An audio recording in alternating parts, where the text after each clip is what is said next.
Di Antioquia lah murid itu untuk pertama kali disebut Kristen. Itu dalilnya. Siapa Selesai. yang mengucapkan? Iya. Disebut Kristen, pengikut Kristus. Ya. Kristus yang mana? Kristus yang datang kepada Paulus. Bukan Kristus yang datang kepada Bani Israel. Nah, lanjut. Betul. Itu sama. Beda, yang datang kepada Bani Israel itu anak manusia. Yang datang kepada Paulus bukan manusia. Beda, lanjut. Betul. Oke.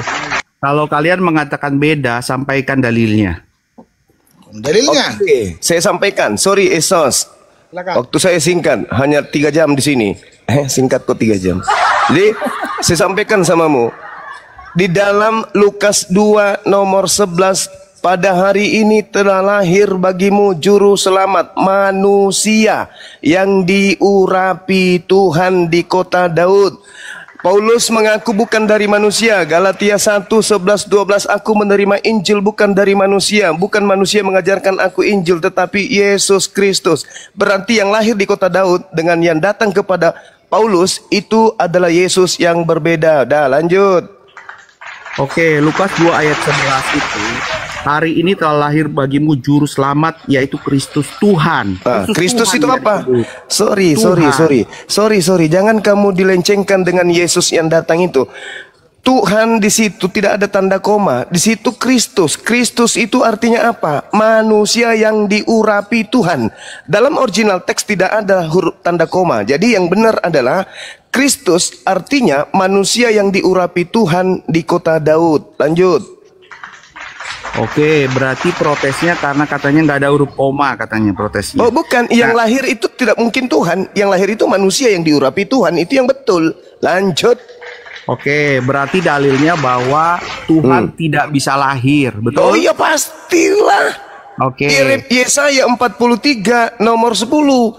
Engkaulah saksi-saksiku, tidak ada Tuhan yang dibentuk menjadi daging, menjadi kecap, menjadi sagu, menjadi tepung, menjadi apapun itu sebelum aku, dan tidak ada Tuhan yang dibentuk setelahku. Jadi yang dibentuk dalam Yohanes 1:14 menjadi daging itu bukan Tuhan Cahayu, itu adalah manusia ciptaan.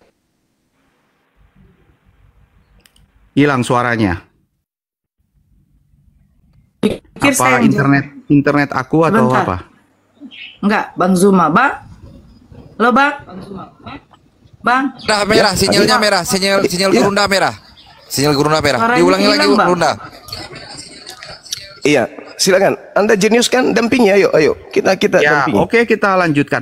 Istilah Oke, lanjut.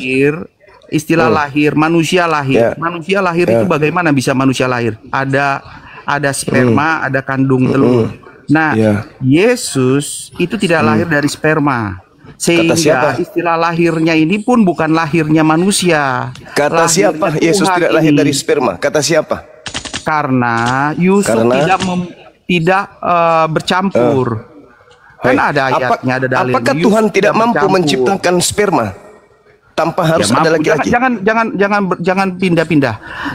Jelas-jelas kita sepakati Saudara, dulu bahwa kalau Yusuf Tuhan tidak mampu bercampur. menciptakan batu, tak ada susahnya bagi Tuhan menciptakan sperma lalu memasukkan ke dalam rahim seorang wanita bernama Maria. Percaya enggak Anda? Ya, tapi tidak ada itu. Tidak ada Memang itu. tidak tertulis. Karena Memang tidak tertulis. tertulisnya dikandung dari Roh Kudus, bukan dikandung melalui sperma. Tidak ada tulisan Oke. itu. Oke. Dalil lah kita pakai, dalil kita pakai. Oke. Kenapa Yesus itu dikatakan bahwa dia lahir dari Roh Kudus? Kenapa? Karena dia bukan lahir dari hasil persetubuhan. Makanya dikatakan rohnya itu adalah roh suci. Bukan dari sperma manusia, tapi dari roh suci. Bukan dari hasil persinahan sesuai dengan tuduhan Bani Israel. Makanya Yesus itu digelari sebagai manusia suci. Al-Quran surah Maryam ayat 19. Oke? Dan juga kisah para rasul 4 nomor 30. Yesus disebut sebagai manusia yang suci. Kenapa suci? Karena dia bukan dihasilkan dari persetubuhan, bukan zina sesuai dengan tuduhan Yahudi. Paham ya? Oke. Berarti kita sepakati bahwa lahirnya Tuhan itu berbeda, tidak lahir dari persetubuhan. Tidak ada karena Tuhan dia lahir, Tuhan. Cak Ayu. Jangan memperbodoh diri. Jasad Anda sudah dewasa, otak Anda masih anak-anak kecil. Mana ada Tuhan dilahirkan? Tak ada Tuhan dilahirkan, gak ada. Jadi Tuhan itu bukan dilahirkan, karena kita sudah sepakati prinsip lahir harus ada terjadi persetubuhan atau Oh salah, pertemuan saudara. antara sperma Persetubuhan dengan beda kandung dengan telur. kelahiran. Banyak ayam yang bersetubuh tidak melahirkan tapi bertelur. Beda antara persetubuhan dengan kelahiran. Maria melahirkan, Bung. Maria melahirkan, berarti Yesus itu dilahirkan. Coba, Anda jenius bukan? Karena kita Ayo, bicara lanjut. manusia, kita jangan bicara ayam lah. Kita kan bicara manusia karena berbeda.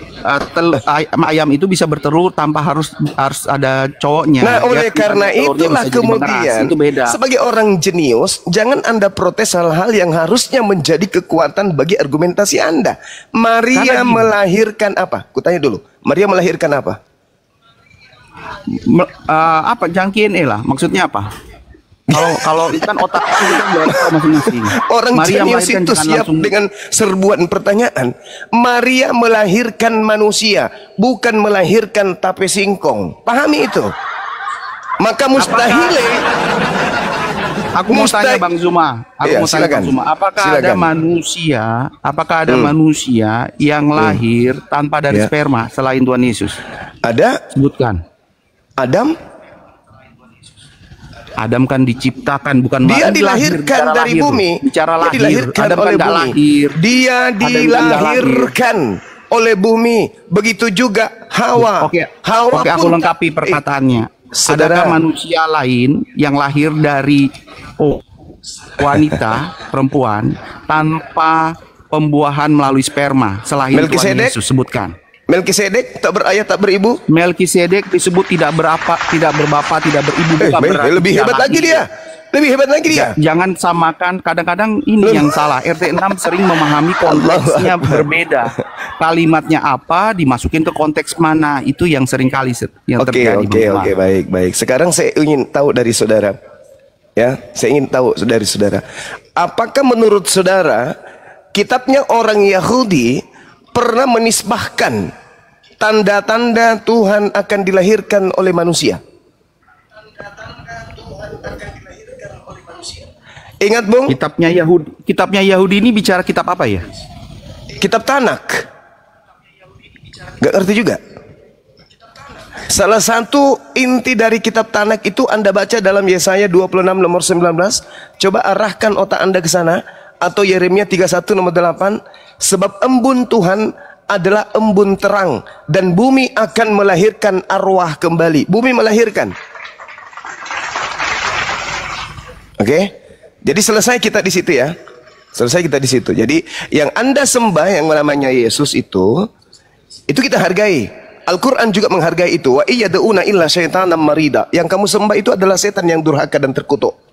Kami hargai itu. Kristen penyembah Yesus, yang mana Yesus yang disembah Kristen adalah Yesus yang penyesat menurut Yesus di dalam Matius 24 nomor 4 nomor 5. Ayo lanjut. Jangan macet, Bang. Lanjut. Iya, aku coba menyelami ininya, statementnya. Silakan. Jadi kita karena gini, supaya kita jangan terlalu menjauh, kita bicara Alkitab, jangan bicara Tanak. Karena yang aku percaya kan Alkitab, bukan Tanak, bukan di luar itu. Kita bicara Alkitab aja. Apakah ayat Kira Alkitab ingenius. apa yang menurut Bang Zuma itu bertentangan ataupun tidak sesuai Keluaran dengan 20 nomor 3. Jangan ada ilah lain di hadapanku. Jangan kau bikin ilah dari makhluk roh. Jangan kau bikin ilah dari manusia. Jangan. Tidak boleh ada ilah lain di hadapan Tuhan. Tidak boleh. Akulah ilah. Ilah langit, ilah bumi, dan ilah di antara keduanya.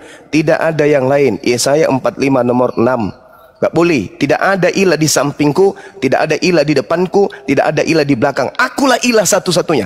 Tak boleh ada yang lain. Keluaran 20, jangan ada ilah lain. Kristen membuat ilah baru. Kristen itu punya ilah sendiri. Kenapa? Karena Kristen itu bukan agama samawi. Kristen bukan agama yang dibawa oleh para nabi. Kristen adalah ajaran paganisme yang dihasilkan dari perkawinan antara ajaran tauhid dengan ajaran trinitas. Ajaran politeisme. Hellenisme Stoa. Dinikahkan, itu lahirlah agama Kristen Katolik. Lanjut. Oke, saya setuju jangan ada ilah lain, tapi ilah lain yang dimaksud adalah jangan ada Tuhan lain kecuali Tuhan yang kita percayai. Tuhan yang percaya adalah Tuhan yang berupa Bapa, Anak, dan Roh Kudus. Satu dalam keesaan dan tiga dalam kepribadian. Hei, saudara. Sekarang pertanyaannya Bang Zuma, siapa yang mengenalkan Tritunggal? Yang mengenalkan Tritunggal itu gereja. Oke, kalau gitu aku ganti pertanyaannya. Siapa yang mengenalkan istilah Bapa, Anak, dan Roh Kudus? Yesus mengajarkan kemudian. Tunggu, sabar dulu. Sampai di situ. Sabar dulu, saudara. Di mana Yesus pernah mengajarkan kalau dirinya adalah Tuhan, satu pribadi, satu hakikat dengan Tuhan? Ada? Nggak ada. Di mana Yesus pernah mengajarkan kemudian bahwasanya Roh Kudus itu satu hakikat dengan Tuhan? Tidak ada. Tak ada. Yesus justru mengatakan bahwasanya di dalam Yohanes 17 nomor 3, hidup kekal itu mengenal Tuhan satu-satunya. Kalau satu-satunya, gak boleh berbagi. Ada lagi yang satu, ada lagi junior, ada lagi senior. Itu tak ada. Sedangkan ketika Anda mengatakan pergilah, baptislah dalam nama Bapa, Bapa satu-satunya Tuhan. Dalam nama Anak, Anak adalah utusan Tuhan. Dalam nama Roh, Dia adalah perantara firman. Tidak ada masalah. Yang bermasalah kemudian ketika Anda menggunakan dalil palsu, dalil sisipan.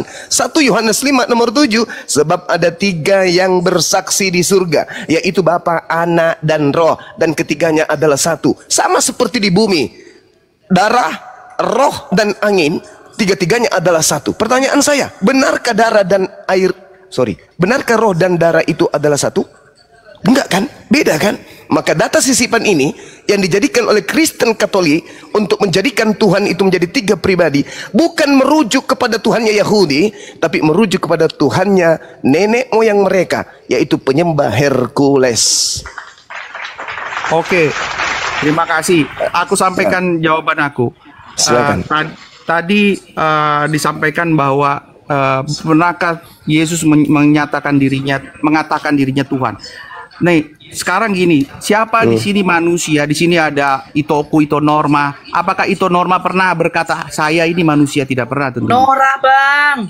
Norma. Karena yang sama aja salah. Nora, oke, sorry, karena mata aku belum pakai kacamata. Karena Ito Nora ini nggak pernah berkata dirinya saya manusia. Orang lain yang mengetahui dia seorang manusia. Dan Yesus orang lain lah yang mengetahui dia seorang Tuhan. Dari pernyataan muridnya mengatakan bahwa dia adalah Tuhan. Demikian. Tidak ada itu. Anda berbohong, Anda berdusta. Yohanes 17 dalilnya. Jelaskan dulu. Saya jelaskan. Yohanes 10-15 detik. Ayat 28 sampai 29 dikatakan. Ayat 28 dikatakan Thomas menjawab, "Ya, Tuhanku dan Allahku." Kemudian ayat 29-nya Yesus mengkonfirmasi. Kata Yesus kepadanya, "Karena engkau telah melihat baru engkau percaya. Berbahagialah mereka yang tidak melihat namun percaya bahwa Dia adalah Tuhan dan Allah." Saudara, itu tak nyambung itu, saudara. Kalau hanya gara-gara kaget, ya. Saya pada saat kemudian di Jakarta kemarin, saya belah buah durian. Ya kan? Saya makan isinya, bijinya saya buang. Tiba-tiba bom-bom datang telan batunya. Saya mengatakan, "Ya Allah, ya Tuhanku." Bom-bom jadi Tuhanku gitu maksudnya. Sedangkan Thomas pada saat itu takjub dengan lubang yang ada di lambungnya. Thomas kaget. Ya Rab, bukan berarti yang di depannya ini adalah Tuhan. Ketika ada orang kaget menyebut nama Tuhan, apakah yang dilihat itu Tuhan? Enggak dong. Jangan sepici itu. Yesus mengatakan kemudian, sama dulu. Yesus mengatakan di dalam kitab Anda sendiri, Yohanes 5 nomor 37, Bapa yang mengutus aku tidak ada yang bisa melihatnya, tidak pernah Anda melihatnya, dan tidak pernah Anda mendengarkan suaranya. Berarti yang dilihat ini apa? Yang dilihat ini bukan Tuhan. Sesederhana itu. Makanya ketika muridnya bertanya, "Filipus, sudah sekian lama engkau bersama dengan aku. Engkau bertanya, tunjukkanlah Bapa itu. Barang siapa yang melihat aku, dia sudah melihat Bapa." Kenapa demikian? Karena aku adalah utusan Bapa. Yohanes 8 nomor 29. Bapa menyertai aku. Dia tidak membiarkan aku seorang diri. Disebabkan karena aku senantiasa melakukan apa yang berkenan terhadap Bapa. Jadi siapa yang melihat aku sama melihat Bapa, karena aku melakukan pekerjaan-pekerjaan yang diperintahkan Bapa untuk aku lakukan. Aku berkata sesuai dengan apa yang diperintahkan untuk aku katakan. Jadi siapa yang melihat aku sama melihat Bapa. Bukan berarti Yesus itu adalah Bapa. Oke, aku jawab ya Bang Zuma. Silakan. Bang Zuma bilang bahwa perkataan Thomas itu cuma perkataan kaget atau Yes. atau aduh atau heran atau kaget. Kalau bicara kan kita harus pakai dalil ya. Silakan. Jadi jangan nakli aja, aklinya ada. Adakah perkataan lain di Alkitab yang berarti kaget itu dengan kalimat ya Tuhanku dan Allahku? Tidak ada. Itu satu. Anda junius. Anda jenis, kalau Silakan, itu yang silakan, Anda jadikan silakan, sabar. Kalau itu yang Anda jadikan sandaran, berarti Yesus itu hantu. Kenapa? Coba Anda lihat dalam Lukas 24 nomor 37. Tiba-tiba saja di 36-nya Yesus berkata apa? Shalom alaihim, Islam atas kalian semua, keselamatan atas kalian semua, damai sejahtera atas kalian semua. Apa yang terjadi terhadap muridnya? Mereka kaget dan ketakutan sebab mengira melihat hantu. Berarti Yesus hantu dong. Kalau itu yang Anda jadikan sebagai sandaran. Sedangkan orang Yahudi mana yang pernah kemudian dicuci otaknya oleh Paulus dengan mengatakan bahwasanya Tuhan dilahirkan, Tuhan menjadi manusia, Tuhan menjadi mayat, Tuhan mati, dikubur. Itu nggak ada. Pemahaman saudara menganggap pernyataan Thomas itu Yesus Tuhan karena Anda adalah Kristen, penyembah makhluk roh yang datang mengaku sebagai Yesus, sehingga Anda menyambung-nyambungkan dengan keadaan Yesus ketika datang kepada murid-muridnya. Bung, untuk menutupi pernyataan saudara, coba Anda baca Yohanes 17 nomor 8. Segala firman yang engkau berikan kepadaku, wahai Tuhanku, telah aku sampaikan kepada mereka murid-muridku, termasuk juga kemudian Thomas. Dan Thomas telah menerimanya, dan Thomas percaya dengan pasti bahwa engkaulah yang telah mengutus aku. Thomas percaya kalau Yesus utusan Tuhan. Menurut siapa? Menurut Yesus. Dalilnya mana? Yohanes 17 nomor 8. Kristen muncul belakangan. Thomas menganggap Yesus Tuhan loh. Yesus mengatakan Thomas mengakui dengan benar dan percaya Thomas bahwa aku ini adalah utusan Tuhan. Kristen muncul. Thomas percaya Yesus Tuhan loh. Ayo, Oke, yang mana Bang yang Juma. betul? Yesus atau Anda? Mana yang betul?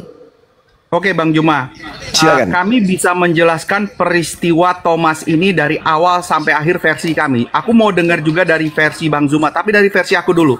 Dari Silakan. versi aku secara singkat dikatakan bahwa murid-murid Yesus sedang berkumpul, mereka penuh ketakutan setelah Tuhan Yesus disalibkan. Kemudian itu ruangan tertutup, tidak ada pintu terbuka, terkunci. Tiba-tiba Tuhan Yesus hadir, kaget mereka. Sebelum itu Thomas berkata dulu bahwa Tuhan Yesus tidak mungkin bangkit kembali, dia sudah mati.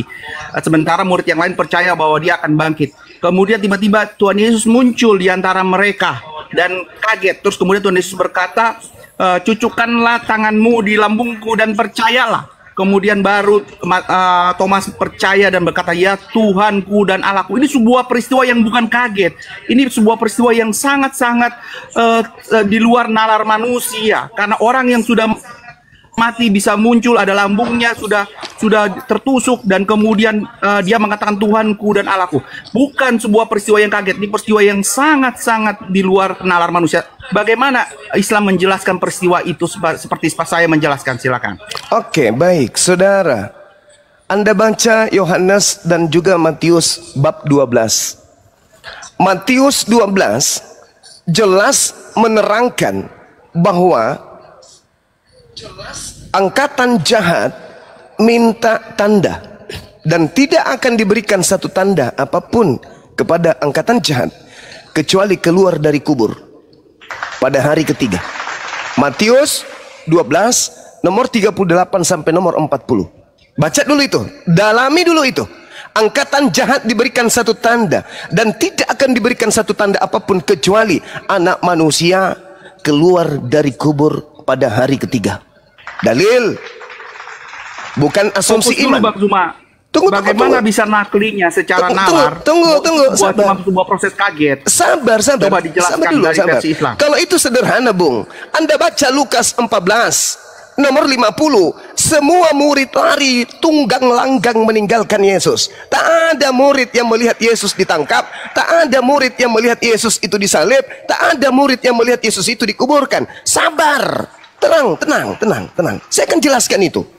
Dan ingat, Yesus berkata di dalam Matius 28, Matius ya Rab, Matius 24. Coba, apa yang dikatakan oleh Yesus dalam Matius 24 nomor 24? Mesias palsu, Yesus palsu akan datang dan menyesatkan orang-orang pilihan juga. Siapa orang-orang pilihan?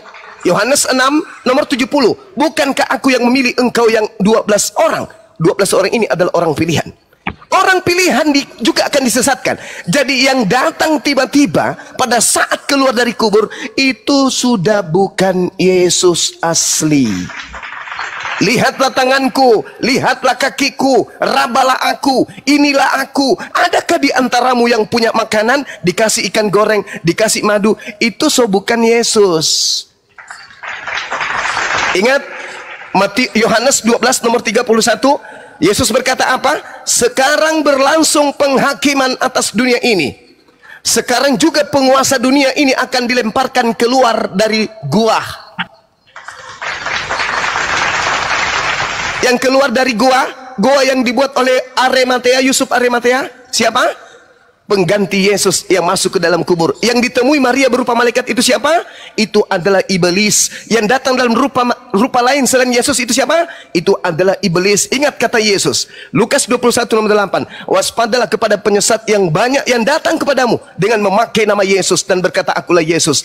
Waktunya sudah dekat, jangan kau percaya. Jadi yang makan ikan goreng, saya simpulkan, yang minum madu, yang dicocok lambungnya, yang muncul tiba-tiba, itu bukan Yesus anak Maria, tapi Yesus serangkaian dengan cerita yang datang di Pulau Patmos, yang datang kepada Ananias dan juga yang datang kepada Paulus. Itu bukanlah Yesus lagi. Apa buktinya? Mari saya buktikan. Yesus berkata di dalam Yohanes 14 nomor 30, tidak lama lagi aku akan berkata-kata denganmu. Kenapa demikian? Sebab penguasa dunia telah datang. Siapa penguasa dunia itu? Iblis. Dan iblis sedikit pun tidak berkuasa atas diriku. Penguasa dunia. Lihat orang yang keluar dari kubur di data Matius 28 nomor 18. Apa katanya? Kepadaku telah diberi kuasa di dunia. Pergilah, jadikanlah seluruh bangsa menjadi muridku. Itu bukan Yesus anak Maria. Coba Anda lihat di dalam Lukas 4, Bung. Ketika Yesus dicobai oleh iblis. Yesus, ya paman, sembahlah aku wahai Yesus. Aku jika kau sembah, dunia dan bumi akan aku berikan kepadamu. Aku telah diberikan kuasa dan juga diberikan kemuliaan di dunia ini. Dan aku berkuasa untuk memberikan kepada siapapun yang aku kehendaki. Tapi Yesus tidak terpengaruh. Yesus tidak tergiur, Bung. Yesus tidak berhasil dicobai oleh iblis. Baca nomor 13-nya di dalam Lukas 4. Iblis mundur dari mencoba Yesus dan iblis menunggu waktu yang tepat. Iblis mundur sementara mengintai saat mana kemudian iblis kemudian beraksi. Pada saat Yesus dikhianati, Yesus diselamatkan ke langit, yang disalib itu adalah penggantinya. Itulah detik-detik iblis kemudian menggantikan peran dari Yesus anak Maria. Jadi yang dikubur, ya silakan. Oke, Bang Zuma bilang bahwa yang ditemui Thomas dan murid-muridnya itu adalah bukan Yesus tetapi iblis. Tapi begini Bang Zuma, pada saat kita membaca dalil, kita harus mempercayai apa tulisan di dalam dalil tersebut. Tulisannya Yesus, bukannya iblis. Jadi kalau itu sudah pakai nalar bahwa itu walaupun tertulis Yesus tapi maksudnya bukan Yesus, itu udah di luar dari yang tertulis. Kalau kita percayai sesuatu, kita patahkan dengan bukan mempunyai konsep baru atau menyalahkan konsep yang sudah ada atau yang tertulis. Apa yang tertulis adalah tertulis. Percayai dulu yang tertulis, baru sesuaikan konteksnya. Itulah baru namanya mempelajari firman. Kalau kita beda arti, oh ini bukan Yesus lagi tapi iblis, itu udah pakai nalar, udah pakai nakli, bukan pakai akli lagi. Silakan Bang Zuma. Saudara, thank you. Yesus berkata, waspadalah supaya jangan ada orang yang menyesatkan kamu. Sebab banyak orang akan datang dengan memakai namaku dan berkata akulah Mesias, dan mereka akan menyesatkan banyak orang. Pertanyaan saya, apakah Anda percaya tulisan ini bahwa menurut Yesus akan datang orang yang bukan Yesus mengaku Yesus? Jawab dulu. Sangat percaya. Percaya, berarti ada orang yang datang mengaku-ngaku akulah Yesus, betul? Bukan mengaku akulah Yesus, mengaku akulah juru selamat. Kita bicara bukan nama. Nama bisa banyak. Sekarang nama ini iblis pun banyak. Nama Yesus pun banyak. Nakli Ya kan? yang Anda gaungkan tadi. Sebab banyak orang akan datang dengan memakai namaku. Namaku siapa? Yesus. Berarti orang itu datang dengan memakai nama Yesus. Ini tertulis, Bung. Nakli katamu kan? Tertulis di dalam kitab saudara. Lukas 21 nomor 8, coba Anda lirik di sana. Apa yang dikatakan oleh Yesus? Waspadalah kepada penyesat yang datang kepadamu dengan memakai nama Yesus dan berkata, akulah Yesus. Waktunya sudah dekat, jangan kau percaya. Berarti ada penyesat yang datang dengan memakai nama Yesus, ngaku Yesus. Itu dalil, Oke, Bung. aku jawab. Kita bicara dalil. Kita bicara apa yang tertulis. Tertulisnya bukan Yesus, karena nama Yesus itu banyak. Tertulisnya Mesias. Mesias itu ada artinya yang diurapi, ya. Jadi kalau dikatakan di situ di dalam ayat tersebut jelas-jelas dengan memakai namaku, akulah dia, dan mereka akan menyesatkan banyak orang. Kemudian berkata bahwa akulah Mesias. Jadi yang dimaksud adalah Mesias. Ya, berarti oknum yang datang ini mengaku Mesias. Coba Anda lihat di dalam Galatia 1 nomor 11 nomor 12. Aku menerima Injil bukan dari manusia, tetapi dari Mesias, Kristus Yesus. Baca. Yesus manusia. Paulus menerima bukan dari manusia. Berarti bukan dari Yesus. Tapi makhluk ini mengaku Yesus. Berarti tergenapi yang dinubuatkan oleh Yesus. Waspadalah kepada penyesat. Penyesat itu apa dalam bahasa Yunaninya? Planos, pembohong, iblis, evil. Itu jelas itu. Jadi kalau Anda mengatakan saya menyembah Yesus, oke, sah-sah saja. Karena memang ada penyembah Yesus. Ada penyembah iblis. Coba Anda lihat ketika ada upaya orang Yahudi membunuh Yesus dalam Yohanes 8. Apa yang dikatakan oleh Yesus? Jika firmanku ada di dalam dirimu, engkau akan berusaha.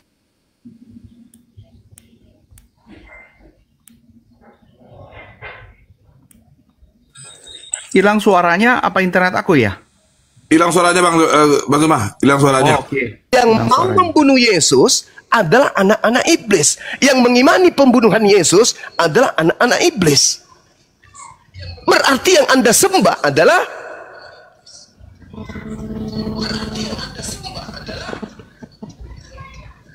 iblis. Makanya di dalam Matius 7 nomor 22 nomor 23, sang penyembah-penyembah iblis ini datang kemudian kepada Yesus. Yesus, ya paman, bukankah kami bernubuat pakai namamu, mengusir setan pakai namamu, bermujizat pakai namamu? Apa kata Yesus? Kaget dia. Hah? Sungguh kalian itu penyesat. Aku tidak mengenal kalian. Enyahlah daripadaku. Loh. Kenapa bisa? Karena selama ini Kristen mengharap yang mereka sebut Yesus itu adalah anak Maria yang datang di tengah-tengah Bani Israel. Tapi ternyata Yesus yang kalian ikuti adalah Yesus yang dinubuatkan oleh Yesus. Dia akan menyesatkan banyak orang. Itulah yang kalian sembah. Maka ketika Anda bertemu dengan Yesus yang asli, Yesus mengatakan apa? Aku tidak mengenal kalian loh. Padahal kurang apa lagi gereja? Kurang apa lagi pendeta, pastor? Mereka sudah mengusir setan. Mereka bermukjizat. Mereka bisa mengobati orang. Mereka bisa mengusir jin-jin, roh-roh jahat. Kurang apa lagi? Tapi apa endingnya? Diusir. Apa sebabnya? Karena mereka menyembah Yesus palsu yang mereka jadikan suatu kebanggaan. Iblis tertawa terkekeh-kekeh ketika melihat orang murtad. Ketika mereka melihat orang mu'alaf, iblisnya menangis, kurang pengikut. Ketika murtad, iblisnya tertawa, hahaha, bertambah pengikut. Terang itu, Bung. Matius 7:22 nomor 23. Tidak ada orang Kristen yang mampu sampai level itu mengusir setan, bermujizat, kalau dia tidak sehari-hari menyembah Yesus, menisbahkan dirinya imannya kepada Yesus, Yesus, Yesus, Yesus, Yesus, siang malam Yesus, pagi Yesus, semuanya Yesus. Tapi ternyata Yesus di situ adalah Yesus KW. Kaget orang Kristen pada masa itu. Loh kok bisa? Bukankah kami bernubuat pakai namamu loh? Bermujizat pakai namamu juga. Bahkan mengusir setan pakai namamu. Apa kata Yesus? Pada saat itulah aku akan berterus terang kepada mereka. Enyahlah daripadaku, kalian semua adalah pembuat kejahatan. Kalian akan protes. Kenapa bisa Yesus? Kami melakukan ini. Hei saudara, kamu punya Bible di dalam Matius 7 nomor 15 kan sudah jelas di situ tertulis. Waspadalah kepada nabi-nabi palsu yang datang kepadamu dengan yang menyamar seperti domba, pada mereka adalah serigala buas. Dari buah pengajaran nabi palsu itu bisa kamu lihat. Dari buah, dari ajarannya. Pertama, memanggil aku Tuhan, bernubuat pakai namaku, mengusir setan pakai namaku, bermujizat pakai namaku. 4 item ini adalah tanda buah dari pengajaran nabi palsu. Dan kamu bacakan Bible itu, dan kamu sadarkan tentang itu. Kenapa kamu masih menjadi Kristen? Pertama, maka nyahlah daripadaku, jawabannya, kalian semua adalah pembuat kejahatan. Itu endingnya dari semua yang kalian lakukan sebagai Kristen di muka bumi ini. Silakan. Jawabannya Bang Zuma, pertama, karena Silakan. Yesus sendiri tidak pernah mengatakan bahwa dia adalah pembawa kejahatan. Yesus sendiri tidak pernah mengatakan bahwa dia adalah iblis. Yesus sendiri tidak mengatakan bahwa dia adalah palsu. Bang Zuma membaca Matius 7 ayat 21, 23. 21, 23 ini menjelaskan secara lengkap seperti ini. Bukan setiap orang yang berseru kepadaku, Tuhan, Tuhan, akan masuk ke dalam sorga. Karena seperti Melainkan. contohnya sahabat kita Esau ini menyebut nama Tuhan, Tuhan, tapi dia belum tentu masuk surga. Melainkan. dia Jangan yang diputus. melainkan dia yang melakukan Melainkan dia. gantian Om Zuma.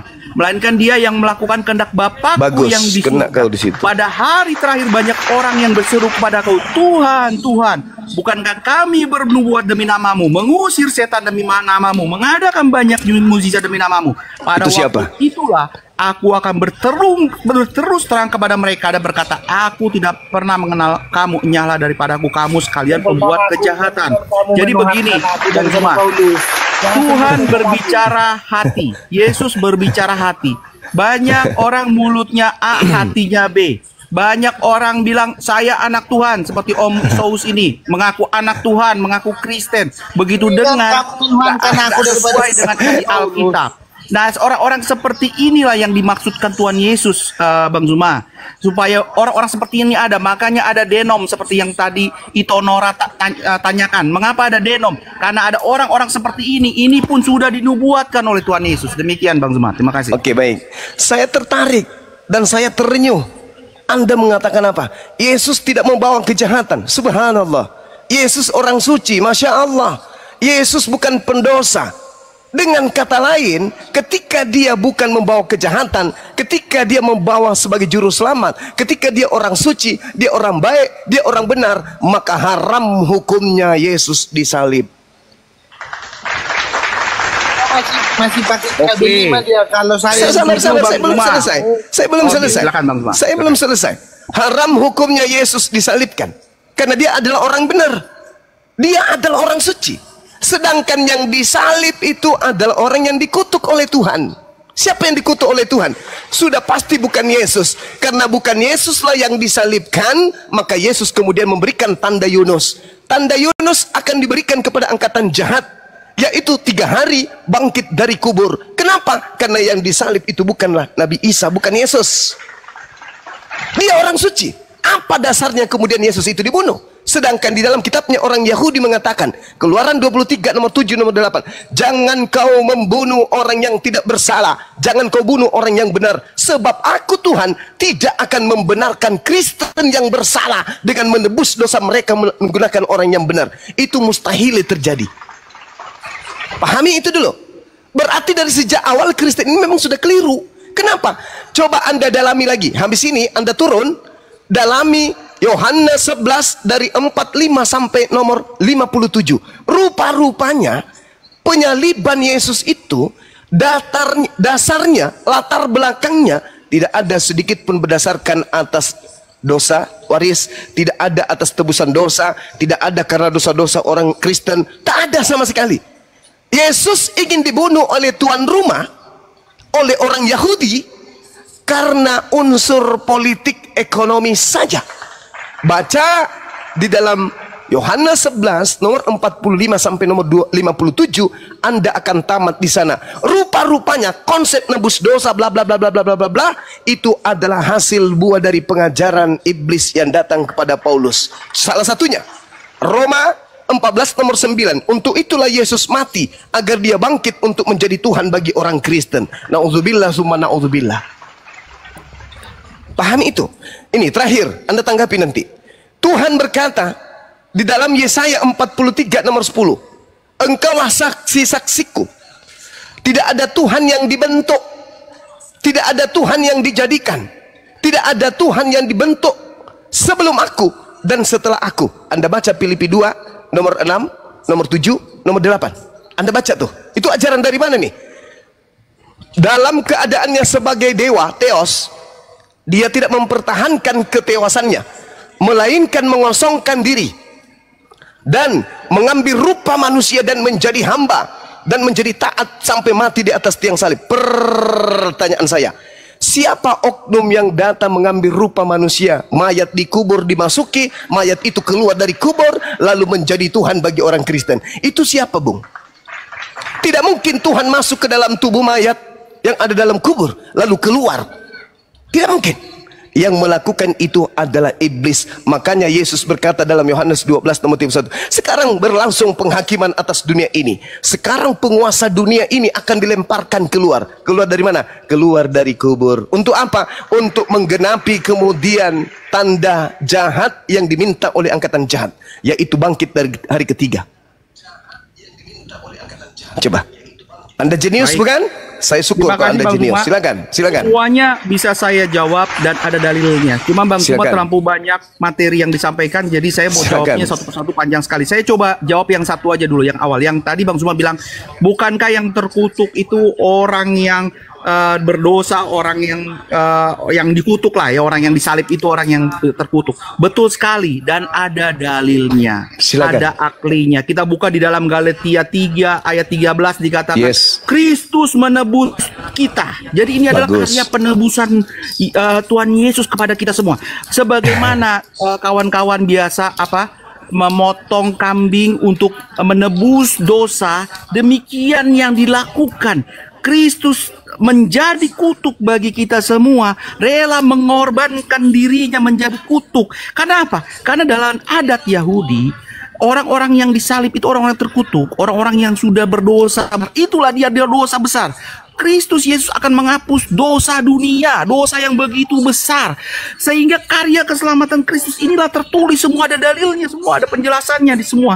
Bahkan kutuk yang dimaksud kutuk karena kita, bukan karena Yesus. Dikatakan begini, Kristus telah menebus kita dari kutuk hukum Taurat dengan jalan menjadi kutuk karena kita. Sebab tertulis, terkutuklah orang yang digantung kayu salib. Jadi memang betul, tapi harus memahami konteksnya. Bagaimana konteks Kristen memahami Yesus Kristus bersedia menjadi kutuk, menjadi pengorban? Konsepnya begini. Dari awal perjanjian lama menjelaskan penghapusan dosa melalui korban bakaran. Dan itu juga yang dilakukan tetangga kita RT 6 kan, kawan-kawan kita di sini. Yaitu mengorbankan korban bakaran. Harus ada darah tercurah. Ya, itu dia. Tapi itu mengampunkan dosa satu orang, dosa sementara, dosa saat itu. Besoknya berdosa lagi, harus potong lagi. Besoknya berdosa lagi, harus potong lagi, dan seterusnya. Itulah cerita perjanjian lama. Lalu karya keselamatan ini sudah ada sejak nubuatan Yesaya, Nabi Yesaya. Nabi Yesaya menjelaskan daripada mula, dan ini perkataan Tuhan, daripada mula akan hadir juru selamat. Itu karya keselamatan. Tuhan kita, Tuhan yang dari dulu sampai sekarang tidak pernah berubah. Tuhan yang tidak pernah menarik apa yang sudah Dia katakan. Karena dikatakan daripada mula. Tapi daripada kita manusia, adakah yang tidak berdosa, yang bisa menghapus semua orang yang berdosa? Tidak ada. Karena semua manusia telah berbuat dosa. Semua manusia telah kehilangan kemuliaan Allah. Dan sebab upah dosa ialah maut. Kalau Bang Zuma pakai ini menjadi ayat-ayat yang ada tertulis, aku hafal ayat-ayat ini semua. Lalu kemudian apa setelah itu? Setelah itu Tuhan punya karya keselamatan. Karya keselamatannya apa? Yaitu mengutus dirinya sendiri untuk mati kayu salib menjadi kutuk bagi kita sehingga menghapuskan dosa dunia. Dosa dunia mana? Dosa orang yang percaya kepadanya, karena dia adalah perantara. Jadi sekarang ada dua jalan. Jalan pertama adalah jalan tetap potong-potong korban bakaran, baru dosa terhapus. Itu jalan pertama.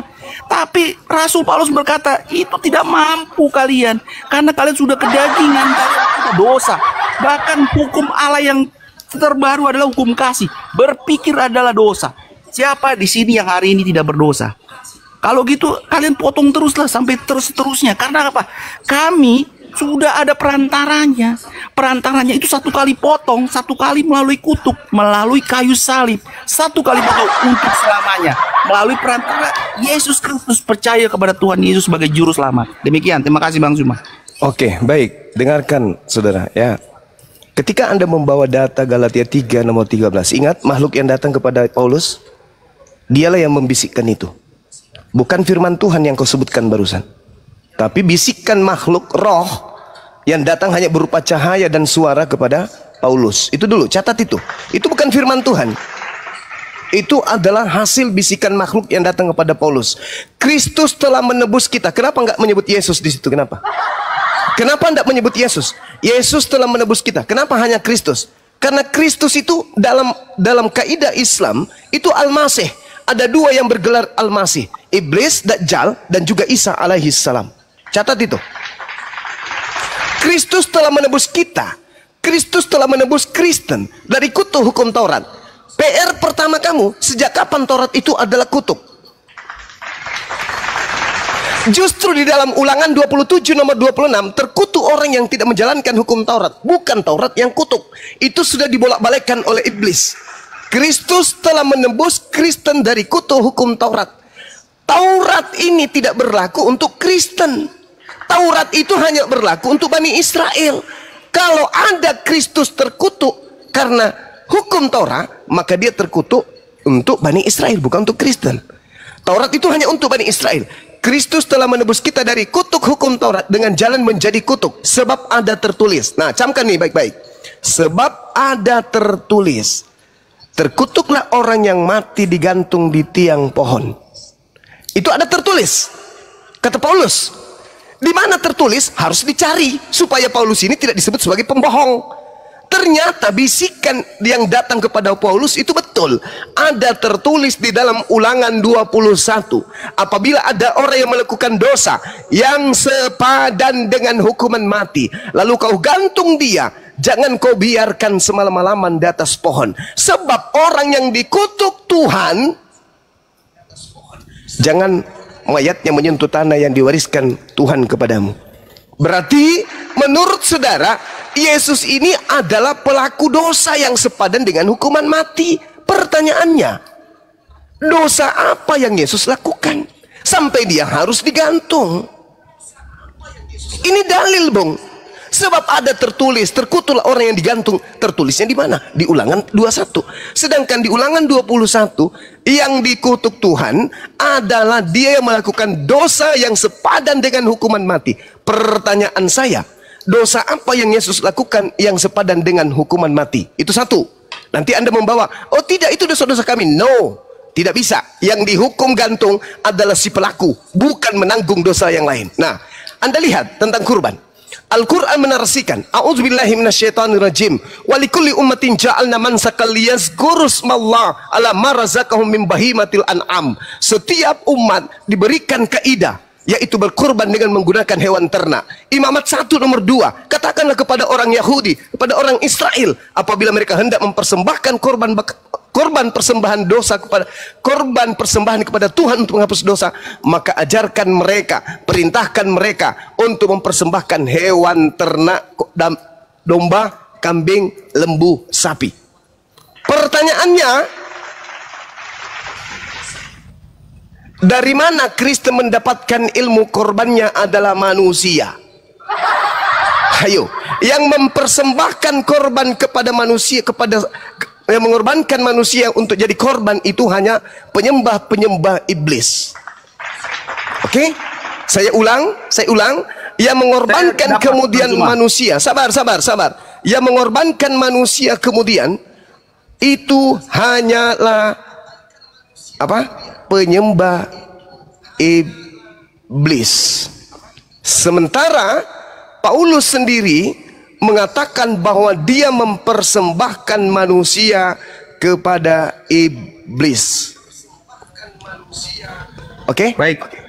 Oke, Saya silakan. jawab Bang Zuma. Baik. Yes. Ada 3 statement Bang Zuma tadi yang coba saya simpulkan. Yang pertama, yang datang ke Rasul Paulus adalah cahaya, bukan Yesus. Kita bicara dalil. Dalil adalah apa yang tertulis, ya akli. Dalil. Dalilnya di dalam Kisah Para Rasul 9 ayat 36. Dikatakan itu dalam perjalanannya ketika ia sudah dekat Damsik, tiba-tiba cahaya memancar. Kita lanjutkan ke ayat yang berikutnya. Mengapa engkau menganiaya aku, Saulus, Saulus? Jawab Saulus, siapakah engkau? Tuhan. Katanya, akulah Yesus yang kau aniaya itu. Jadi terjawablah bahwa bukan cahaya tapi Yesus. Sudah ada penjelasannya, sudah ada dalilnya, sudah ada tertulis. Itu yang pertama.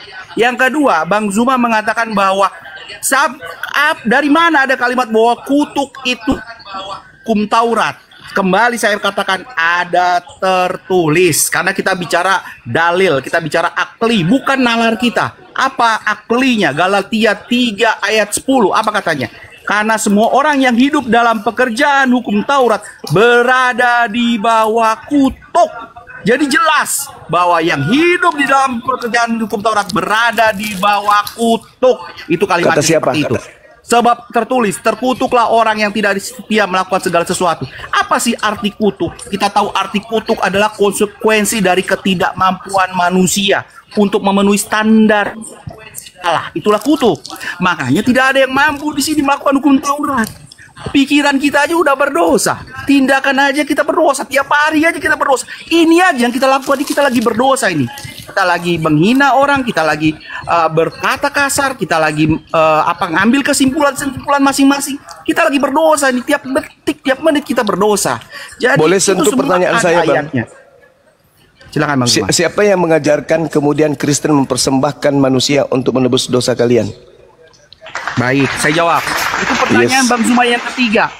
Itu dinubuatkan oleh Yesaya, bahwa Tuhan sudah menubuatkan kepada Nabi Yesaya daripada mula, karena daripada mula artinya dari orang-orang akan hadir, akan ada juru selamat di kota Daud. Jadi semua ada dalilnya, Juru semua ada selamat. aklinya, semua terjawab. Juru selamat yang saya tanya, dikorbankan seperti kambing disembeli, itu siapa yang ngajarin? Juru selamat kok dibunuh, mana sih? Saya jawab. Dari sejak perjanjian lama Tuhan sudah menetapkan bagaimana tata cara Perjanjian untuk lama, pengapusan dosa. saudara, perjanjian lama Imamat 1 nomor 2. Katakanlah kepada orang Israel apabila mereka hendak mempersembahkan kurban kepada Tuhan, agar mereka mempersembahkan domba, kambing, sapi, lembu. Mana persembahkan manusia mana? Justru di dalam Ulangan 18, janganlah kamu mempersembahkan anak manusia kepada dewa Molok. Gak Oke, boleh. aku jawab, tapi jangan dipotong-potong Bang Zuma, aku jawab. Saya butuh dalil, Bung. Jangan ngemis Ada membuat yang dalilnya, enggak ada nyambung. dalilnya. Ya, silakan. Jadi pemahaman kita Kristen, kan Bang Zuma harus tahu pemahaman kita Kristen juga. Pemahaman kita Kristen terhadap Alkitab itu adalah Old Testament. Old artinya lama, perjanjian lama. New Testament artinya perjanjian baru, ya. Ketika kita memahami Alkitab, kita memahami secara perjanjian lama dan perjanjian baru, bahwa Allah itu mempunyai perjanjian lama dan punya perjanjian baru. Ada perjanjian yang diperbaharui, artinya begitu. Jadi ketika kita mempercayai Alkitab dalam arti mencari makna Alkitab ini, kita nggak bisa mentok di perjanjian lama, bahwa itu adalah janji lamanya, tapi ada janji barunya. Harus semuanya dibaca, harus semuanya mengerti, memahami bahwa ketika Tuhan memberikan wahyu kepada kita, which is Alkitab, itu lengkap. Jadi ketika kita hanya belajar perjanjian lama saja, kemudian menyalahkan perjanjian baru, itu karena belum lengkap kita belajar. Ibaratnya perkataan Tuhan belum 100%. Baru 50% kita menyalahkan kemudian yang perjanjian baru. Kita lihatlah sebuah peristiwa yang lengkap. Lalu tadi ditanyakan, lalu bagaimana bisa manusia yang dikorbankan? Karena perjanjian ini menyatakan bahwa manusia yang akan dikorbankan akan mati di kayu salib, akan menebus dosa kita. Ada ayatnya juga di perjanjian baru. Jadi semuanya ada dalilnya. Mana Tertulisnya dalil? ada. Mana dalilnya, Bang? Ajarlah kepada Bani Israel, apabila mereka ingin menghapus dosa, maka kurbankanlah manusia. Mana dalilnya?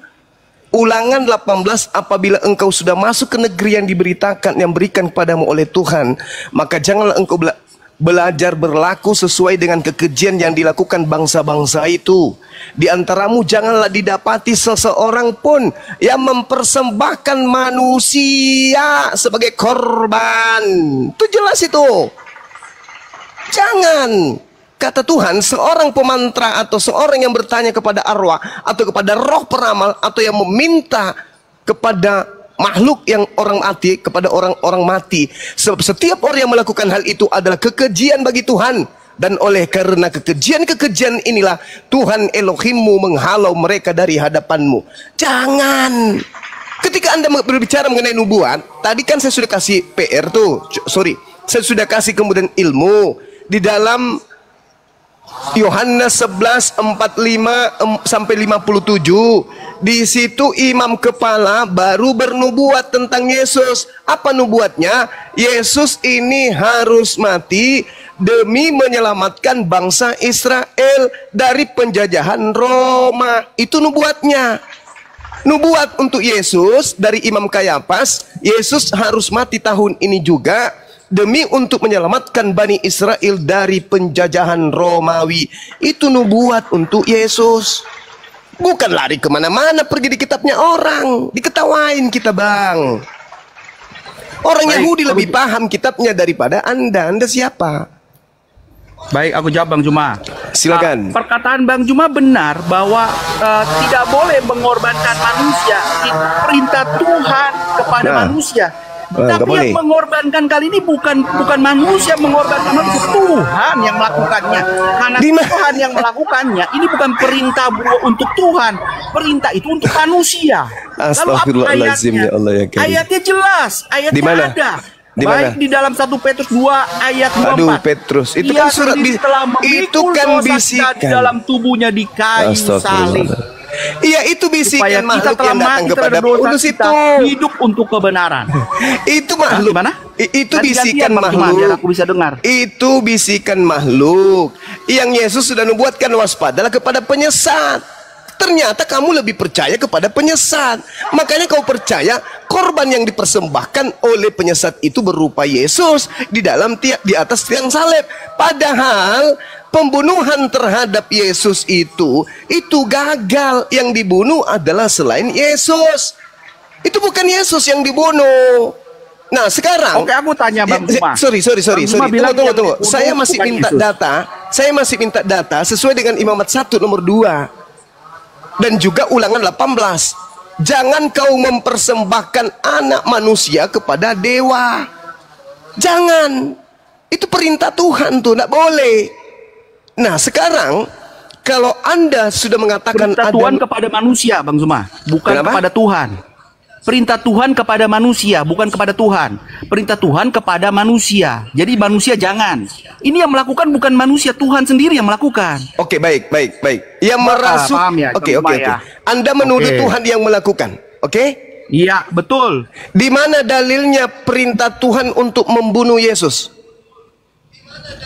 Dalilnya tadi yang saya baca. Ia telah menanggung dosa kita dengan mati. Astagfirullahalazim, ya Allah ya Karim. Tak ada hubungannya. Coba Anda lihat di dalam Yohanes 8, ketika orang-orang Yahudi datang ingin membunuh Yesus, kenapa Yesus tidak mengizinkan membunuh dirinya? Kenapa justru dia mengatakan, karena kamu tidak memiliki firman di dalam dirimu, maka kamu berusaha untuk membunuh aku. Coba, kalau Anda mengatakan bahwa itu adalah nubuat, berarti yang mau membunuh Yesus ini ada firman di dalam dirinya. Apa firman yang ada dalam dirinya? Ya itu yang Anda baca tadi, Yesaya itu. Faktanya tidak ada firman di dalam dirinya. Aku tahu bahwa kamu adalah keturunan Abraham, tetapi kamu berusaha untuk membunuh aku. Kenapa kamu berusaha membunuh aku? Karena firmanku tidak beroleh tempat di dalam kamu. Coba. Sementara Anda mengatakan bukan manusia yang mau membunuh, tapi Tuhan sendiri yang mau. Dengan melandaskan kepada Yesaya 53, entah apa-apa, Yesaya 9. Anda mengambil data itu. Kalau itu betul, Yesaya 9 atau Yesaya 53 harus digenapi, berarti orang-orang yang mau membunuh Yesus itu disebabkan karena pada diri mereka ada firman Tuhan, yaitu firman Yesaya 53. Kenapa kamu ingin membunuhku? Karena pada diriku ada Yesaya 53 yang harus kamu genapi. Mana? Yesus mengatakan, kamu ingin membunuhku karena kamu tidak memperoleh firman di dalam dirimu.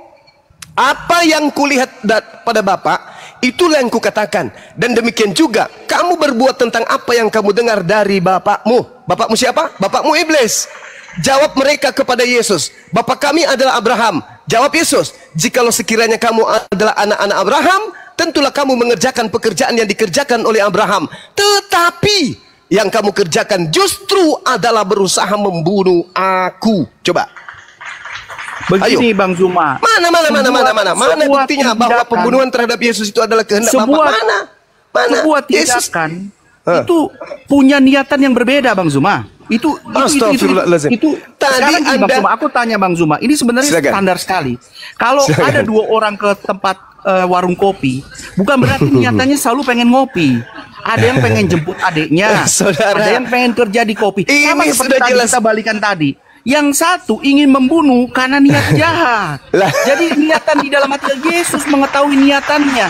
Jadi kita harus pakai, jangan berkata bahwa sekarang Tuhan ini kita bicara dalil, Bang Zuma. Jangan bicara nalar-nalar yang di luar dari dalil tertulis. Kalau sudah tertulis, ini tertulis orang-orang yang ingin membunuh Yesus adalah orang yang ingin menggenapi nubuatan yang kamu ambil dari kitabnya Yahudi. Tapi faktanya ketika orang-orang ini ingin membunuh Yesus, apa kata Yesus? Kamu tidak beroleh firman di dalam dirimu sampai kamu ingin membunuh aku. Jikalau kau adalah anak-anak Abraham, tentulah kamu mengerjakan pekerjaan yang dikerjakan oleh Abraham. Tetapi yang kamu kerjakan justru berusaha membunuh aku. Aku seorang yang mengatakan kebenaran kepadamu, yaitu kebenaran yang kudengar dari Tuhan. Pekerjaan ini tidak dilakukan oleh Abraham. Kamu mengerjakan pekerjaan bapakmu sendiri, yaitu siapa? Iblis. Berarti yang ingin membunuh Yesus adalah yang ingin melaksanakan keinginan iblis. Bukan keinginan sang ada Tuhan. Dua niatan yang berbeda. Ada dua niatan yang berbeda. Saudara. Ada yang ingin membunuh karena tidak percaya Yesus adalah Mesias. Saudara. Ingin membunuh karena tidak percaya bahwa Yesus adalah Tuhan. Gini. Kita nggak usah terlalu melebar. Saya ingin bertanya kepada saudara. Niatan membunuh Yesus itu keinginan iblis atau keinginan Elohim? Jawab. Menurut Yesus. Jawab. Menurut Yesus. Menurut Yesus, orang yang ingin membunuhnya itu karena ingin melaksanakan keinginan iblis atau melaksanakan keinginan Elohim. Jawab. Oke, saya jawab ya. Saya jawab. Sebenarnya kalau kita pelajari lebih dalam Perjanjian Lama, Perjanjian Baru, ada perkataan-perkataan yang merujuk metafora. Dia merujuk kepada ini iblis. Bukan metafora padahal lagi. Dia juga merujuk kepada Tuhan. Saya akan ke situ, Bang Zuma. Kalau agar bisa memahami, maksud saya yakin kalau Bang Zuma dengerin perkataan saya pasti tahu kelas saya dalam menjelaskan. Oke, saya ulang ya. Dalam Perjanjian Lama sampai ke Perjanjian Baru, ada sebenarnya metafora perkataan yang kita harus memahami. Contoh dalam kisah Firaun, dikatakan bahwa Tuhan mengeraskan hati Firaun. Mengapa Tuhan mengeraskan hati Firaun agar Israel tidak kabur? Pertanyaannya, bukan kan Tuhan pengen Israel kabur pergi dari tanah Mesir ke tanah Kanaan? Lalu mengapa Tuhan mengeraskan hati Firaun? Kemudian lagi saya sempat debat juga sama Bang Saiful mengenai Maleki dengan Samuel. Dikatakan di dalam Maleki kalimatnya iblis, di dalam Samuel di kalimatnya Tuhan. Mengapa ada dua kalimat yang berbeda? Mengapa satu iblis, satu merujuk pada Tuhan?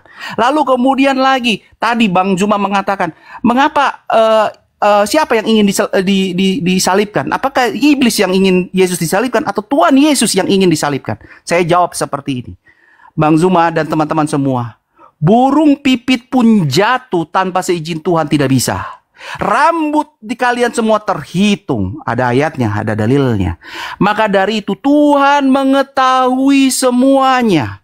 Dan Tuhan bertanggung jawab terhadap semuanya. Dan itu semua ada di dalam rencana Tuhan. Sehingga makanya walaupun iblis berencana, Tuhan sudah tahu itu semua. Makanya kadang-kadang pakai metafora-metafora yang berbeda. Memahami konteks Alkitab harus memahami secara keseluruhan. Tidak bisa comot-comot. Jadi kalau tadi Bang Zuma tanya siapa yang punya kehendak, ada dua kehendak di situ. Pertama kehendak iblis. Aduh. Jadi saudara, saya telepon masuk, jadi hilang suara saya kayaknya. Oke. lanjut. Telepon masuk saya, sorry Bang Zuma. Tapi tadi sampai di mana? Silakan Bang, silakan. Oke. Tadi apa? Mengetahui ya? Mengetahui kehendak yang tadi apa tadi? Ada dua kehendak katamu. Aduh, langsung hilang apa yang mau saya ngomongin. Ada dua kehendak katamu tadi. Oke, ada dua kehendak. Kehendak iblis. Sama tadi kayak Bang Zuma bilang. Kan bukannya pengen Yesus supaya mati di kayu salib. Tapi ada dua niat. Yang satu niatnya membunuh karena tidak percaya dia juru selamat. Yang satu lagi adalah kehendak bahwa dia pasti akan mati. Makanya ketika ini kita siapa yang mengkhianati Yudas? Ketika Yudas mau pergi, kemudian Yudas dimasuki iblis. Kemudian apa kata Yesus? Pergilah, lakukanlah segera apa yang ingin kau lakukan. Kenapa Yesus mengatakan begitu? Karena Yesus sudah mengetahui dari awal, pertengahan hingga akhirnya. Dialah Alfa dan Omega. Dia yang tahu semuanya dan semua akan berjalan sesuai dengan kehendak Tuhan. Demikian Bang Zuma. Tapi Yudas niatnya bukan pengen menjalankan ini rencana Tuhan, bukan. Niatnya ingin dapat duit, ingin dapat sogokan, supaya mengadukan Tuhan. Masing-masing dihukum karena niatnya. Ada orang berbuatannya bisa sama, tapi niatannya bisa berbeda. Itu satu hal yang sangat-sangat sah. Terima kasih. Amsal 6:16. 6 perkara yang dibenci oleh Tuhan, bahkan 7 kekejian di dalam hatinya, yaitu menumpahkan darah orang yang tidak bersalah. Betul, setuju. Berarti manusia menumpahkan tidak boleh. Oke, tapi berarti Tuhan, kalau Tuhan boleh. Berarti menumpahkan darah orang yang tidak bersalah itu adalah kekejian. Berarti menumpahkan darah Yesus itu adalah kekejian bagi Tuhan. Bukan sesuatu yang diridhoi. Bukan sesuatu yang dianggap baik. Bahkan di dalam Keluaran 23 yang saya bacakan tadi, jangan kau membunuh orang yang tidak bersalah. Berarti membunuh Yesus menghasilkan dosa, bukan menebus dosa. Melanggar perintah Tuhan itu adalah sesuatu yang menghasilkan dosa. Sedangkan Yesus berkata di dalam kitab Anda sendiri, Lukas 24, apa kata Yesus? Aku memang harus pergi sesuai yang tertulis tentang aku di dalam kitab Torah, kitab para nabi, dan kitab Mazmur. Tidak pergi sesuai dengan ada yang di dalam Filipi, Roma, Galatia, Efesus, tidak. Tetapi aku harus pergi sesuai dengan apa yang tertulis tentang aku di dalam Taurat. Apa di dalam Taurat itu? Jangan kau membunuh orang yang tidak bersalah. Yesus ingin dibunuh, Tuhan gagalkan. Tertulis di Mazmur 91. Kemudian ketika Anda berkata bahwa itu adalah keinginan Tuhan, buktinya Yesus mengatakan, engkau ingin membunuhku karena engkau mau melakukan keinginan-keinginan iblis bapakmu. Saya ulang lagi datanya. Aku tahu bahwa kamu adalah keturunan Abraham, tetapi kamu berusaha untuk membunuh aku karena firmanku tidak peroleh tempat di dalam kamu. Apa yang kulihat dari Bapa, itulah yang kukatakan, dan demikian juga kamu berbuat tentang apa yang kamu dengar dari bapakmu. Berarti Yesus punya bapak, yaitu Elohim, dan orang-orang yang ingin membunuh Yesus juga punya bapak, yaitu iblis. Oke? Lalu orang-orang Yahudi itu berkata apa? Bapak kami adalah Abraham. Yesus menimpali, jikalau sekiranya kamu adalah anak-anak Abraham, tentulah kamu mengerjakan pekerjaan yang dikerjakan oleh Abraham, yaitu tidak membunuhku, tidak berusaha membunuhku jika kalian itu adalah anak-anak Abraham. Tetapi yang kamu kerjakan justru berusaha membunuh aku. Aku adalah seorang yang mengatakan kebenaran kepadamu, yaitu kebenaran yang kudengar dari Allah. Pekerjaan yang demikian tidak dikerjakan oleh Abraham. Kamu mengerjakan pekerjaan bapakmu iblis itu sendiri. Jawab mereka, kami tidak dilahirkan dari zina. Bapak kami yaitu satu, yaitu Allah. Apa kata Yesus kemudian? Jikalau Allah adalah bapakmu, kamu akan mengasihi aku, bukan justru mau membunuhku. Tetapi karena kamu ingin, sabar dulu. Ini Yesus sudah mengatakan, jikalau Elohim adalah Bapakmu, kamu akan mengasihi aku. Berarti Elohim kalau disembah, Elohim kalau dituhankan, tidak ada niat sedikit pun untuk membunuh Yesus. Berarti Elohim tidak menginginkan. Justru kalau orang-orang menyembah kepada Elohim, maka dia akan mengasihi Yesus, bukan mengutuk Yesus. Sebab aku keluar dan datang dari Elohim, dan aku datang bukan atas kehendakku sendiri, melainkan Bapa yang mengutus aku. Apakah sebabnya kamu tidak mengerti bahasaku? Sebab kamu tidak dapat menangkap firmanku.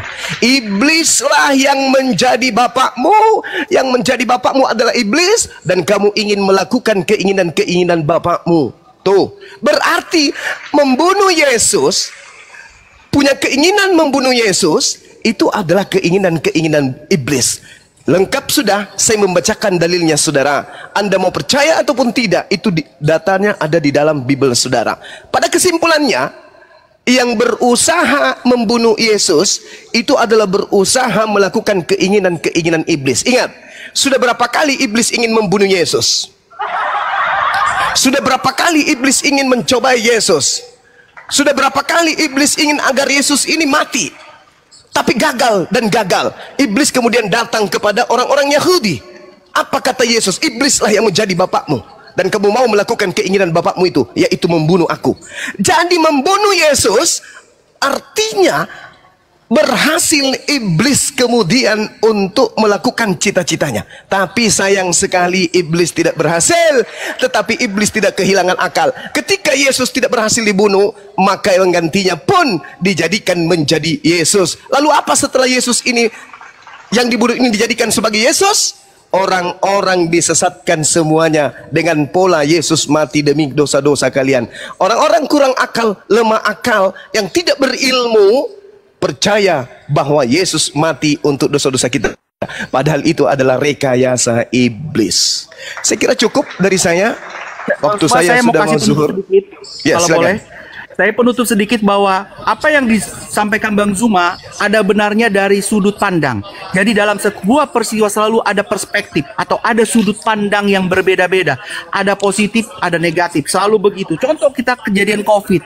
Bagi kita COVID itu adalah sesuatu yang tidak mengenakan. Kehilangan pekerjaan, kemudian terjadi ada keluarga kita yang meninggal dan lain sebagainya. Tapi juga banyak hal positif yang dari COVID ini. Inovasi yang luar biasa, solidaritas di antara kita yang luar biasa, kemudian online jadi meningkat seperti ini, jadi ada namanya komal-komal seperti ini dengan adanya pandemi terakhir. Jadi dalam sebuah perspektif selalu ada dua jawaban. Tadi Bang Juma menyampaikan dari sisi dua jawaban, yaitu jawaban bahwa itu hal yang sebenarnya kebaikan atau keburukan. Ada kebaikannya, ada keburukannya. Keburukannya bagi siapa? Tergantung perspektif dia, tergantung sudut pandang dia. Kalau sudut pandang dia membunuh Yesus adalah karena tidak percaya itu adalah Mesias, itu bagi dia adalah sesuatu yang negatif, tidak akan negatif. Tapi kalau matinya Yesus ada sebagai juru selamat bagi kita semua, itu adalah sebuah hal yang positif. Jadi satu kejadian punya dua perspektif pandangan yang berbeda, dan saya yakin kita semua memahami hal ini. Terima kasih, Tuhan Yesus memberkati kita semua. Amin. Oke, saya juga closing ya. Berdasarkan atas penutupan saudara, memang ada dua sudut pandang. Sudut pandang yang pertama adalah sudut pandang dari ajaran Yesus. Yang ingin membunuhnya adalah anak-anak iblis. Sudut pandang yang kedua adalah dari sudut pandang iblis. Pembunuhan terhadap Yesus adalah keberhasilan iblis. Dan sayang sekali Anda berada pada sudut pandang iblis. Apa itu? Dengan matinya Yesus. Efesus 2 nomor 15. Efesus 2 nomor 15. Dengan matinya Yesus di atas tiang salib, Dia telah membatalkan hukum Tuhan beserta segala ketetapan dan perintah yang ada di dalamnya. Siapa yang tepuk tangan ketika manusia kemudian melanggar seluruh perintah Tuhan? Iblis. Siapa yang senang ketika kemudian dia tidak lagi melaksanakan perintah Tuhan? Anak-anak iblis. Siapa yang kemudian mengajarkan bahwa hukum Tuhan itu adalah kutuk? Iblis. Siapa yang merdeka hari ini dengan tidak melaksanakan perintah-perintah Tuhan lagi? Kristen. Jadi dua sudut pandang ini harus jelas. Yesusnya mengatakan, karena kamu tidak beroleh firman, karena kamu tidak mengasihi Bapa, karena kamu tidak mengasihi aku, maka kamu berusaha untuk membunuh aku. Subhanallah, umat Islam sangat mengasihi Yesus yang adalah Isa, yang adalah Isa yang datang kepada Bani Israel, sehingga sedikit pun dalam benak Islam tak ada keinginan untuk membunuh Yesus. Islam tidak membenarkan adanya konsep pembunuhan terhadap Mesias yang datang di tengah-tengah Bani Israel. Islam menggaungkan kemudian bahwa Nabi Isa, Yesus alaihi salam, atau Yesus Kristus yang datang kepada Bani Israel sebagai pengajar Injil di tengah-tengah Bani Israel, sedikit pun tidak disentuh oleh orang-orang kafir. Yang disentuh oleh orang kafir adalah penggantinya, yaitu orang yang dikutuk oleh Tuhan, orang yang melakukan pengkhianatan, makan suap, dan seterusnya. Dan itulah yang dijadikan sebagai senjata iblis untuk menyesatkan orang banyak berdasarkan nubuatan Yesus. Kalau semua itu salah, kalau Bang Suma keliru, maka muncul pertanyaan, berarti Yesus bohong, berarti Yesus berdusta. Karena Yesus berkata kepada muridnya dalam kelas, di dalam Matius 7 nomor 15, di dalam kelas Yesus berkata, dalam kelas Yesus itu tak ada orang makan babi, tidak ada orang tidak bersunat. Semuanya adalah pelaku firman dari hukum Taurat. Di dalam kelasnya Yesus sebagai guru, Yesus memesankan kepada murid-muridnya, wahai muridku, waspadalah kepada nabi-nabi palsu yang datang kepadamu dengan nyamar seperti domba, padahal mereka adalah serigala yang buas. Alhasil Bang Suma, datanglah kemudian orang-orang non-Yahudi yang bukan domba nyamar domba, yaitu Kristen, yang mengatasnamakan nama Yesus kemudian dengan mengambil data-data dari kitabnya orang Yahudi yang mereka sebut perjanjian lama, padahal itu adalah perjanjian baru. Tidak ada hubungannya antara pengakuan Kristen gereja mula-mula mengatakan hukum Taurat itu perjanjian lama. Sebenarnya hukum Taurat itu berdasarkan Yeremia 31 nomor 31 sampai 33, hukum Taurat itu adalah perjanjian baru. Iblis menganggap itu perjanjian lama demi untuk menjalankan aksi-aksinya, yaitu menjalankan perjanjian yang datang kepada Paulus, menjadikan seluruh bangsa menjadi pengikut iblis, yaitu menyembah kepada makhluk yang bernama Yesus. Padahal makhluk yang mengaku Yesus itu adalah makhluk yang dinubuatkan oleh Yesus di dalam Lukas 21 nomor 8, Matius 24 nomor 4, nomor 5, nomor 23, 24, 25, 26, 27, dan juga nomor 30. Subhanallah, yang disembah oleh orang Kristen adalah Yesus palsu. Ingat Yohanes 8 yang tadi nomor 38 sampai nomor 47, jelas sekali di situ ada dua kehendak. Kehendak Elohim, jangan bunuh Yesus, kehendak iblis, bunuhlah Yesus. Dan Kristen kemudian terperdaya dengan mengimani pembunuhan terhadap oknum yang bernama Yesus. Saya kira demikian saudara, saya pamit sementara mau ibadah salat zuhur. Habis ini kalau masih diberi ruang kemudian saya akan kembali untuk melakukan terapi seperti biasa. Demikian. Subhanakallahumma bihamdi asyhadu an la ilaha illa anta astaghfiruka wa atubu ilaik. Salam tauhid, salam satu Tuhan. Jayalah Islamku, jayalah Indonesia kita. Assalamualaikum warahmatullahi wabarakatuh. Dinda Faruk, thank you. Syukran.